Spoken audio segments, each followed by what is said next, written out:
এখন ফেসবুক কিংবা ইউটিউব একটু স্ক্রল করলেই দেখা যায় বাইক স্ট্যান্ড, ট্রেনের ছাদে দৌড়ঝাঁপ কিংবা আগুন নিয়ে ঝুঁকিপূর্ণ ভিডিও, যার বেশিরভাগই সস্তা জনপ্রিয়তার আশায়। আর সেই অন্ধমোহের মূল্য দিতে হচ্ছে কাউকে আবার জীবন দিয়ে, কেউ অকালে ঝরে যাচ্ছে, কেউ বেঁচে থাকছে পঙ্গু হয়ে। আর এই তালিকায় এবার যুক্ত হয়েছে রংপুর মহানগরের ৩৩ নম্বর ওয়ার্ডের বাসিন্দা মানিক মিয়া। সোশ্যাল মিডিয়ার জন্য কন্টেন্ট বানাতে গিয়ে আগুনে ঝলসে গুরুতর আহত তিনি। অল্পের জন্য প্রাণে বাঁচলেও তার অবস্থা এখনো আশঙ্কাজনক। কালকে আমি দেখি যখন আগুন দেখছি তখন আমি আল্লাহ দেখছি, তখন আমার ছেলে পানিতে পড়ে গেছে। পানি থেকেই কোনো মতে গেছে, সবাই টানাটানি করে তুলছে। এটা আমি মূলত এক ভাইয়ের ভিডিও দেখি, সেই ভাইয়ের ভিডিওটা আমি কপি করতে চেয়েছিলাম, তো উনি শেষ করতে পারে না। আমি শেষ করতে যা কিছু পেট্রোল আর অকটেন মিক্সার করছিলাম, করে ডিগির মধ্যে টং বসে আমি উপরে বসেছিলাম, কিন্তু তার মধ্যে আগুন লাগার পর আর কি এমন তাপমাত্রা যে ওখানে সামলার মতো না। মানিক মিয়া পেশায় একজন কৃষক। মাঠের কাজের ফাঁকে ফাঁকে প্রায় গত ৫ মাস ধরে সোশ্যাল মিডিয়ার জন্য ভিডিও বানাচ্ছিলেন। শুরুতে একাই কন্টেন্ট তৈরি করলেও পরে স্থানীয় কয়েকজন তরুণকে নিয়ে গড়ে তোলেন একটি ছোট দল। ফেসবুকে লাইক ও শেয়ারের সংখ্যা বাড়তে থাকায় আগ্রহ বাড়তে থাকে তার।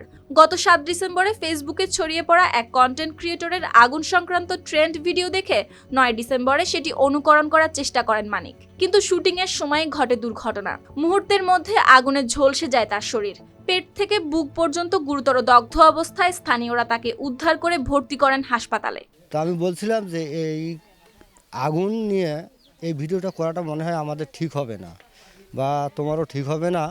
তো উনি বললো, শোনো আমি তো দেখছি ভিডিওটা, তো উনি তো সম্পূর্ণ করতে পারে নাই, তা আমি দেখবো, চেষ্টা করি এখানে কি আছে, আমি ভিডিও করবোই এটা। যাই হোক, আমরা টিমের যে ভাই কমিটির যে কয়েকজন ছিল সদস্য, যে ৭-৮ জন, সবাই আমরা বাধা করছি, কিন্তু উনি শুনলো না। পেট্রোল বা অকটেল নিয়ে আসলো, মাছা বানার পরে আগুন লাগাইলো। বর্তমানে তিনি চিকিৎসাধীন অবস্থায় থাকলেও দীর্ঘ চিকিৎসা ও এর খরচ নিয়ে পরিবার এখন পড়েছে চরম সংকটে। মানে আমরা তো গরিব মানুষ, সব সময় তো আর মেডিকেলে ভর্তি থাকা সম্ভব না, দিন আনি দিন খাই।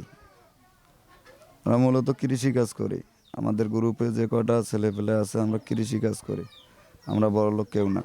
আমি এখন দর্শকের মধ্যে একটাই কথাই বলবো, যারা কন্টেন্ট বানান এরকম কন্টেন্ট আগুন নিয়ে যেন আর কেউ না বানায়। ওদের কাছে আমার অনেক অনুরোধ, যাতে আগুন নিয়ে কোনো খেলা না করে, এতে জীবনের অনেক ঝুঁকি এসে যায়।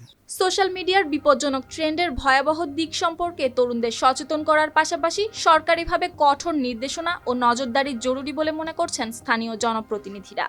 আমি মানিক এবং যত কন্টেন্ট ক্রিয়েটর আছে সবারই প্রতি একটি আহ্বান জানাই, আপনারা ভিডিও করেন ঠিক আছে, কিন্তু এত রিস্কে ভিডিও না করাটাই উত্তম।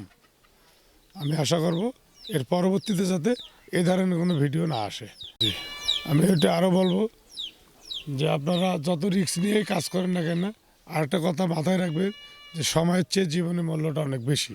শুধু সচেতনতা নয়, এই প্রবণতা রোধে আইনি কাঠামো ও নিয়ন্ত্রণ এখন সময়ের দাবি। তা না হলে ভাইরালের এই অন্ধ প্রতিযোগিতা আগামী দিনে আরো অনেক পরিবারকে শোকের ছায়ায় ঢেকে দিতে পারে বলে মনে করছেন স্থানীয়রা। News desk, RTV।